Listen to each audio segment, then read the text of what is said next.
तो स्टोरी की स्टार्टिंग में हमारे मेन कैरेक्टर को दिखाते हैं जिसका नाम अगासुमा यूता होता है और वो काफ़ी ज़्यादा हैरानी से सामने देखकर हमें बताता है कि मैं भी तुम लोगों की तरह एक नॉर्मल बंदा हूँ। मैं भी प्यार में पड़ना चाहता हूँ और एक गर्लफ्रेंड बनाना चाहता हूँ, लेकिन मेरे साथ जो हुआ वो तुम लोगों के साथ कभी नहीं होगा। इतना बताने के साथ ही सीन कुछ टाइम पहले मुड़ जाती है जहाँ पर वो अपने दोस्त के साथ में स्कूल से घर लौट रहा होता है और उसका दोस्त काफ़ी ज़्यादा जेलस होकर कह रहा होता है कि डैम उस सातों के बच्चे ने भी गर्लफ्रेंड बना लिया है और अब वो हमेशा उसके साथ घर जाते रहता है। मैं काफ़ी ज़्यादा जेलस हो रहा हूँ, जल्दी ही मैं भी एक गर्लफ्रेंड बना लूँगा और वो पूरी दुनिया की सबसे क्यूटेस्ट लड़की होगी।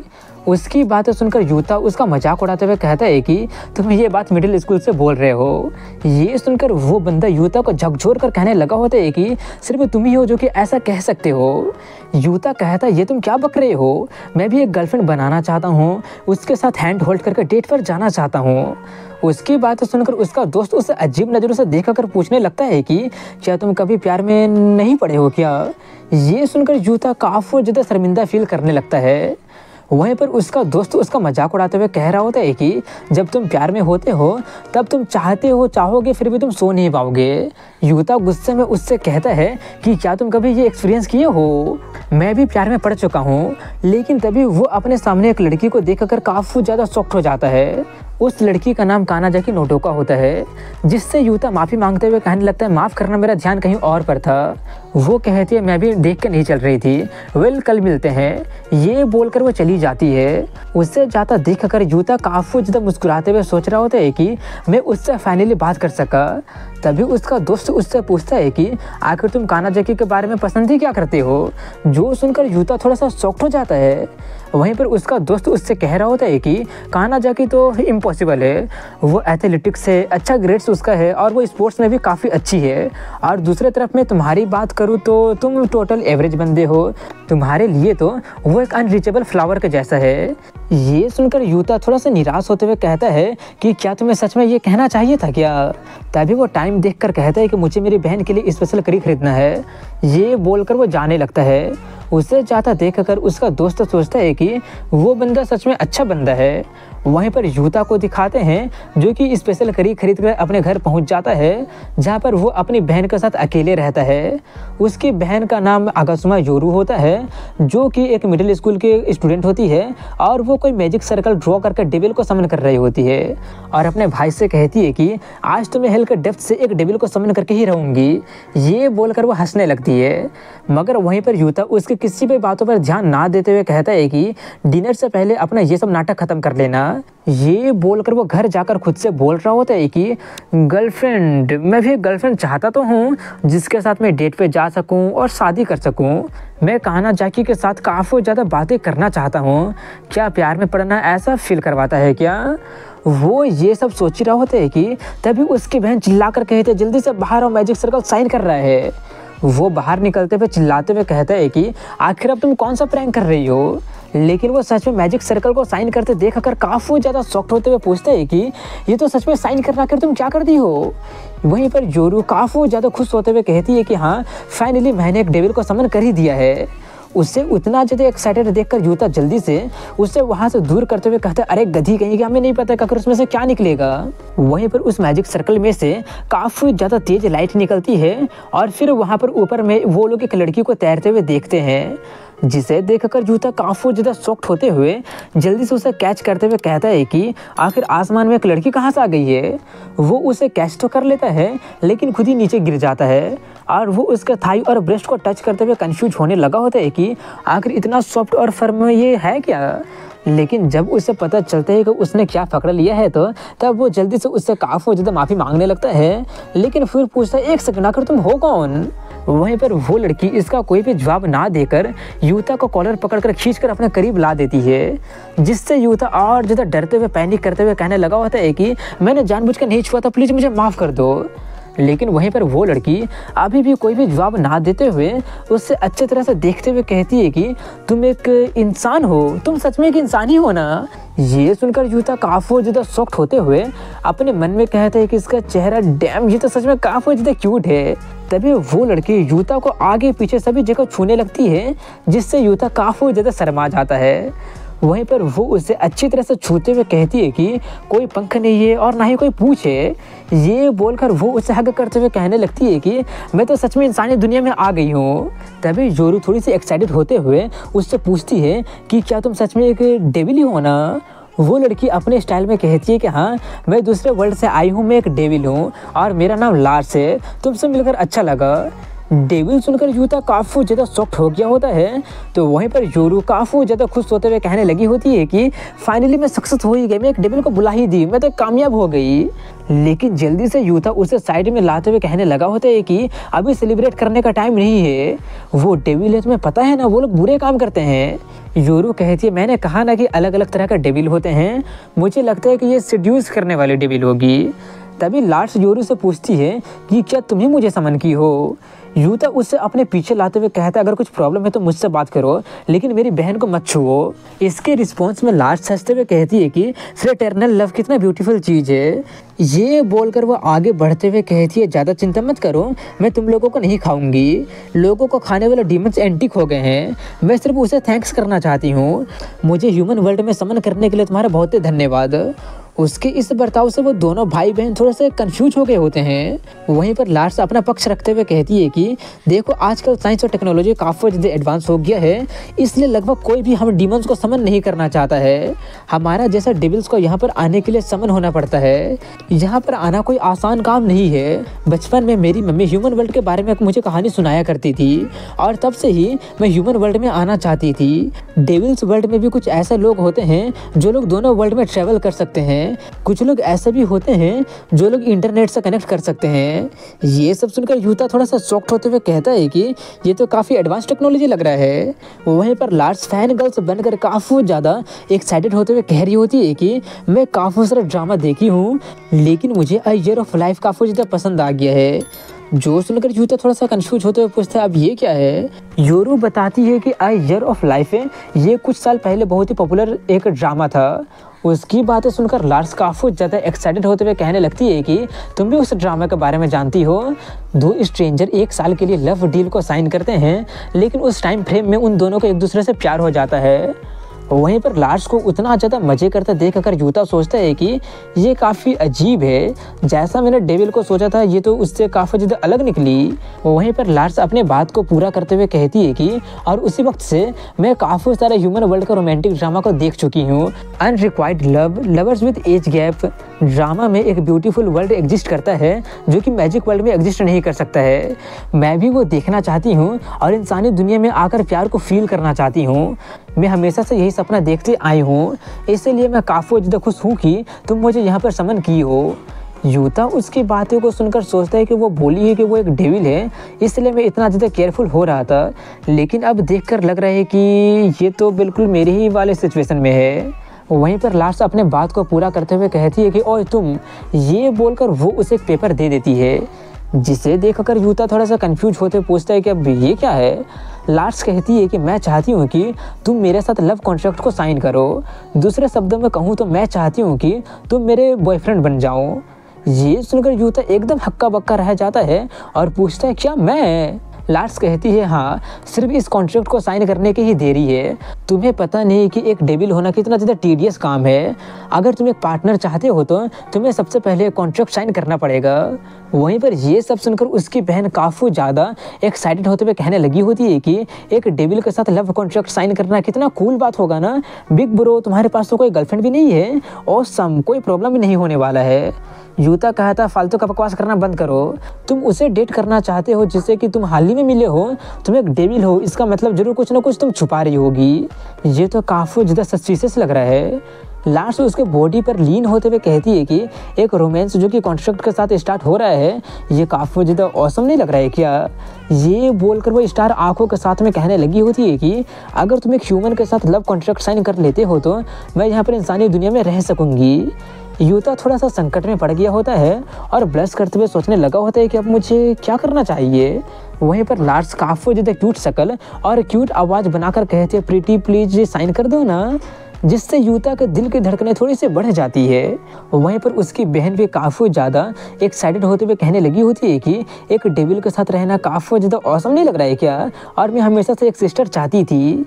जिससे यूता काफ़ी ज़्यादा शॉक्ड हो जाता है क्योंकि उसको लगा नहीं था कि उसकी बहन उसके साथ नहीं देगी, और वो अपने मन में उस कॉन्ट्रैक्ट को देखकर कहता है कि मुझे सिर्फ इस कॉन्ट्रैक्ट को साइन करना है और मुझे गर्लफ्रेंड मिल जाएगा और मुझे प्यार वाली फीलिंग के बारे में पता भी चल जाएगा। वो हिचकिचाते हुए साइन कर ही देता है, जो देखकर लार्स उसे टीच करते हुए कहती है क्या बात है, तुम अचानक साइन क्यों कर दिए। यूता काफ़ी ज़्यादा शर्माते हुए कहता है ऐसा कुछ बात नहीं है, मुझे बस इस बात की चिंता हो रही है कि तुम किसी इंसानों को चोट ना पहुंचा दो, इसलिए मैंने बस साइन कर दिया। लार्स उसका नाम पढ़कर कहती है काफ़ी अच्छा नाम है। ये बोलकर वो उसका हाथ पकड़कर आगे बढ़ते हुए कहती है चलो एक लास्ट चीज़ कर लेते हैं। जो देखकर यूता काफ़ी ज़्यादा शर्माते हुए सोचने लगा होता है कि एक किस, ये सोचकर वो काफ़ी ज़्यादा पैनिक करते हुए कहने लगा होता है कि एक सेकेंड, हम तो मेरे बहन के सामने हैं। मगर वहीं पर लार्स उसको उम्मीदों का परे उसका उंगली काट लेती है, जिससे यूता काफ़ी ज़्यादा शॉक्ड हो जाता है। वहीं पर लार्स उससे कहती है कि चलो अब अपना नाम के बजाय ब्लड सील करो। ये बोलकर लार्स 7 पेजेस दिखाते हुए कहती है कि ये 7 पेज का है। वो पूछता है एक कॉन्ट्रैक्ट 7 पेज का आखिर क्यों। वो कहते हैं बस ये ऐसे ही काम करता है। ये बोलकर वो उससे सभी 7 के 7 कॉन्ट्रैक्ट को साइन करवा देती है, और वो देखकर वो काफ़ी ज़्यादा खुश होने लगती है। तभी उसका चेस्ट पर एक मार्क अपीयर हो जाता है, जिसे देखकर यूता थोड़ा सा शॉक हो जाता है कि वो क्या है। वो कहती है कि तुम्हारे साथ लव कॉन्ट्रैक्ट का ये प्रूफ है। ये बोलकर वो उसे हग करते हुए कहती है कि अब से मैं तुम्हारी केयर में रहूँगी डार्लिंग। जो सुनकर वो काफ़ी ज़्यादा शर्माते हुए कहता है कि प्लीज़ मुझे डार्लिंग मत बुलाओ। ये बोलकर वो सोचता है मैंने इम्पल्सिवली साइन तो कर दिया है, लेकिन क्या सच में एक पेपर से पार्टनर डिसाइड करना ठीक होगा। बाय द वे आखिर उस कॉन्ट्रैक्ट में लिखा क्या था। तभी लार्स उससे कहती है कि डार्लिंग चलो डेट पे चलते हैं। जो सुनकर वो काफ़ी ज़्यादा शर्मा जाता है और कहता है कि रात काफ़ी ज़्यादा हो गया, तुमको पता है ना। मगर वो उसकी कोई भी बातें ना सुनते हुए काफ़ी ज़्यादा एक्साइटेड होकर कहती है कि मैं ह्यूमन वर्ल्ड को काफ़ी अच्छी तरह से एक्सप्लोर करना चाहती हूँ। ये बोलकर वो अपना पंख निकाल कर उसको उड़ाकर लेकर चली जाती है। अब इसके कुछ देर के बाद में वो लोग एक शॉपिंग मॉल के पास जाते हैं, जहाँ पर वो सभी कुछ देखकर लार्स काफ़ी ज़्यादा एक्साइटेड होती है और एक ड्रेस दिखाकर उससे पूछती है कि क्या ये ड्रेस मुझ पर सूट करेगा ना, मुझे ये काफ़ी ज़्यादा पसंद आ गया है। यूता सबसे पहले उसका प्राइस टैग देखने के लिए कहता है और उतना महंगा दाम देखकर वो कहता है ये तो मेरे औकात के बाहर है। लार्स कहती है क्या ऐसी बात है। ये बोलकर वो अंडरवेयर की तरफ इशारा करते हुए कहती है कि उसके बारे में क्या ख्याल है। डीमन वर्ल्ड में सिर्फ ब्लैक कलर का ही बेचते हैं और मैं इस रीलम का क्यूट अंडरवेयर को काफ़ी टाइम से खरीदना चाहती थी। ये बोलकर वो उसको कुछ कहने देने से पहले ही ट्राई करने के लिए दुकान में चली जाती है। वहीं पर यूता काफ़ी ज़्यादा शर्माते हुए सोच रहा होता है कि ये पहली बार है कि मैं इस तरह के स्टोर में आया हूँ। ये बोलकर वो चेंजिंग रूम के बाहर में ही बैठकर सोचने लगा होता है कि ये पूरा का पूरा सिचुएशन तो किसी तूफान की तरह आ गया था, लेकिन उसको इतना ज़्यादा खुशी से घूमते देखकर लग ही नहीं रहा है कि वो एक डीमन है। इनफैक्ट ये तो थोड़ा सा क्यूट या फिर ऐसा ही कुछ लग रहा है। ये सब सोचकर वो काफ़ी ज़्यादा ब्लश करने लगता है, लेकिन तभी उसकी नज़र उसी स्टोर में शॉपिंग कर रहे हैं काना जगह पर चली जाती है। अब उसको देखकर वो काफ़ी ज़्यादा पैनिक करते हुए उठकर कहने लगा होता है कि अगर वो मुझे इस जगह पे देख लेगी तो मैं तो गया। ये बोलकर वो लार्स को जल्दी करने के लिए कहने लगता है और लार्स चेंजिंग रूम का दरवाज़ा बंद नहीं की होती है, सिर्फ पर्दा गिरा दी होती है, जिसके कारण वो रूम के अंदर गलती से लार्स के ऊपर ही गिर जाता है और गलती से उसका पकड़ लेता है। जो देखकर वो उससे कहती है कि तुम तो काफ़ी सारे स्टेजेस को स्किप कर रहे हो। उससे यूता भी काफ़ी ज़्यादा सरप्राइज हो रह जाता है और वो जल्दी से दूर होकर कहने लगा होता है कि मैंने जानबूझकर नहीं किया, मुझे माफ़ कर देना, ये बस गलती हो गया। वहीं पर वो उसकी एक्शन को ज़्यादा माइंड ना करते हुए कहती है कि मैं तो तुम्हें पहनने के बाद शो ऑफ करना चाहती थी। दूसरी तरफ में यूता काफ़ी ज़्यादा ब्लश करते हुए याद करते हुए सोचने लगा होता है कि ये पहली बार था कि मैंने उसे देखा है। तभी लार्स पर्दा बंद करने लगती है। जो देखकर वो और ज़्यादा शर्माते हुए पूछता है कि आखिर ये तुम क्या कर रही हो। वो कहती है क्योंकि मैं चाहती हूँ कि तुम मुझे अच्छी तरह से देख सको। यूता अपना लाल चेहरा को छुपाते हुए कहता मैंने ऑलरेडी बहुत ही देख लिया है। तभी वो उसका चेहरा पकड़कर कहती है कि और अच्छे से देखो। ये बोलकर वो उसको हग करते हुए कहती है कि हम डीमन के लिए हमारा चेस्ट हमारे पार्टनर को दिखाना लव को एक्सप्रेस करने जैसा होता है, और जिससे भी हम अपना लव कॉन्ट्रैक्ट बनाते हैं अगर वो हमारे चेस्ट पर बने क्रेस्ट को किस करता है तो इसका मतलब होता है मरते दम तक प्यार करना। ये सब सुनकर वो काफी ज़्यादा सर में से लाल हो गया होता है और लार्स कुछ और कह ही रही होती है कि तभी एक स्टाफ पूछती है कस्टमर सब कुछ ठीक तो है ना। ये सुनकर यूता काफी ज़्यादा पैनिक करने लगता है तो लार्स कहते हैं कि हाँ हो ही गया। अब इसके कुछ देर के बाद में वो लोग शॉपिंग करके जा रहे होते हैं जहाँ पर वो उसको देखकर उसकी बातों को याद करके सोचता है कि इसका मतलब लार्स मेरे बारे में वो सब फील करती है। ये सब सोचकर वो सर में से इतना ज़्यादा गर्म हो गया होता है कि उसका सर से धुआं ही निकलने लगा होता है। वो देखकर लार्स उससे पूछती है कि तुम्हारा चेहरा इतना ज़्यादा लाल क्यों हो रहा है। और इन्हीं सब के बीच में वो गलती से एक बंदे से टकरा जाती है जिससे वो बंदा और उसका साथी काफ़ी ज़्यादा भड़क जाते हैं और वो लोग उस पर चिल्लाने लगते हैं। मगर यूता जल्दी से वैसे ही डरते हुए लार्स को अपने पीछे करते हुए उनसे कहता है कि तुम ही लोग तो इससे टकराए थे। इसके जवाब में वो बंदा कहता है कि मेरे सामने तुम दोनों फ्लर्ट कर रहे हो, क्या तुम फ्लर्ट करके ब्रेक करना चाह रहे हो। ये बोलकर वो उसका कॉलर पकड़कर उसको उठाकर पटक देता है और कहता है कि तुम्हारे पास क्यूट गर्लफ्रेंड है, ये काफ़ी ज़्यादा जेलस वाली बात तुमको पता है ना। वहीं पर यूता वो सब देखकर सोचता है कि मैं कितना ज़्यादा अनकूल हूँ, आखिर मैं ये कर क्या रहा हूँ। फाइनली मुझे एक लड़की मिली है जो कि मुझसे प्यार करने के लिए तैयार है, हालांकि वो डीमन है लेकिन इससे कोई फ़र्क नहीं पड़ता है और मैं हूँ कि उसको प्रोटेक्ट भी नहीं कर पा रहा हूँ।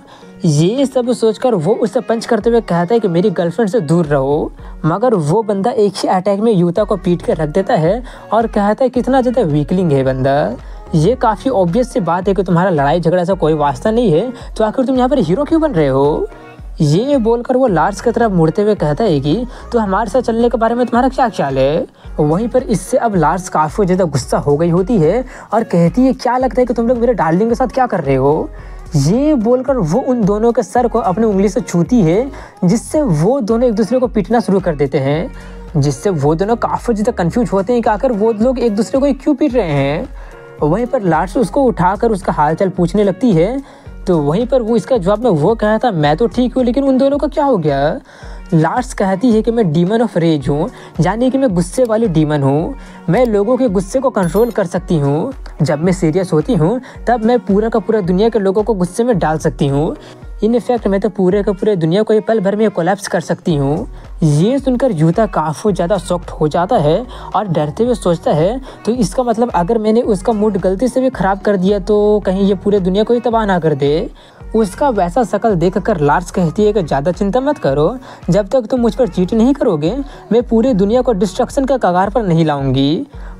देखो एक इंसानी बंदा जो कि डीमन के साथ लव कॉन्ट्रैक्ट बनाता है वो दूसरे ह्यूमन के साथ लवर्स नहीं बन सकता है। तभी काना जाके यूता को वहाँ पर एक लड़की के साथ देख लेती है मगर वो कुछ नहीं कहती है और अपने रास्ते चली जाती है। वहीं पर यूता काफ़ी ज़्यादा पैनिक करते हुए उससे पूछता है कि लव पैक्ट बनाने के बाद में वो दूसरे ह्यूमन से शादी नहीं कर पाएगा क्या तुम ये तो नहीं कह रही हो ना। लार्स कहती है ऑफ कोर्स मैं यही कह रही हूँ, ये तो टू टाइमिंग हो गया ना। ये सब सुनकर यूता काफ़ी ज़्यादा पैनिक करते हुए पूछता है कि चलो मान लो हाइपोथेटिकली अगर वो अपना लव कॉन्ट्रैक्ट टर्मिनेट करना चाहे तो क्या होगा। लार्स कहती है कि अगर हम लोग कॉन्ट्रैक्ट को डिसॉल्व करने के लिए अग्री करते हैं तब हो जाएगा, या ह्यूमन बंदा मर जाता है तब ये ऑटोमेटिकली टर्मिनेट हो जाएगा। ये सब जानकर यूता काफ़ी ज़्यादा डर गया होता है और वो भाग कर अपने घर जाते हुए सोच रहा होता है कि मैं सिर्फ एक नॉर्मल गर्लफ्रेंड बनाकर उसके साथ ब्लिसफुल लाइफ जीना चाहता था, लेकिन अब ये सब क्या नाटक हो गया है। अब जबकि मेरे पास में प्यार को लेकर कोई एक्सपीरियंस है ही नहीं तो लार्स तो ज़रूर गुस्सा हो ही जाएगी और तब वो पूरी के पूरी दुनिया को ही ख़त्म करके रख देगी। शायद योरू के पास में इसका कोई सोल्यूशन होगा। ये सब सोचकर वो उसके पास में जाकर अपना सवाल पूछने ही वाला होता है कि तभी योरू ही उससे कहने लगी होती है कि तुम बिल्कुल सही वक्त पर आ गए हो, देखो मैजिक सर्कल फिर से चमक रहा है। जिससे वो भी काफ़ी ज़्यादा शॉक्ड हो जाता है कि अब कौन सा नया मुसीबत आने वाला है। तभी वहाँ पर लार्स आकर कहती है कि लगता है कि बाकी के लोग भी आ गए। अब ये सुनकर तो यूता और ज़्यादा पैनिक करते हुए पूछता है कि बाकी के लोगों से तुम्हारा क्या मतलब है। वो कहती है कि मेरा मतलब है कि तुम 7 कॉन्ट्रैक्ट को साइन किए थे, क्या तुम भूल गए हो क्या। और तभी वहाँ पर उस मैजिक सर्कल में से 6 और डीमंस आ जाती है और वो सभी के सभी लोग आकर यूता के ऊपर ही लैंड कर जाते हैं।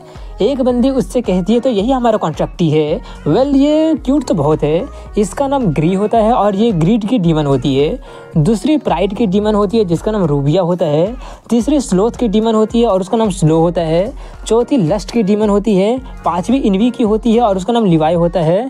छठी ग्लूटोनी की होती है जिसका नाम ब्लेज होता है। उन सभी को देखकर यूता चिल्लाते हुए कहने लगा होता है कि आखिर 7 लोगों से तुम्हारा क्या मतलब है? उस 2 टाइमिंग वाला कॉन्सेप्ट का क्या हुआ?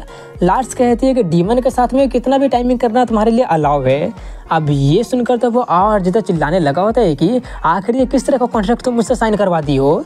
ये बोलकर वो सोचने लगा होता है कि आखिर अब मैं क्या करूँ, मुझे तो प्यार के बारे में कुछ भी पता है ही नहीं। मुझे तो प्यार के बारे में कुछ भी नहीं पता है और मैं 7 डीमंस का लवर बन गया हूँ जो कि पूरी की पूरी दुनिया को ही तबाह करने का पावर रखते हैं। अब मेरा क्या होगा? तो दोस्तों कैसा लगा ये वीडियो कमेंट सेक्शन में जरूर बताइएगा। मिलता हूँ अगले वीडियो में, तब तक के लिए हैव अ गुड डे।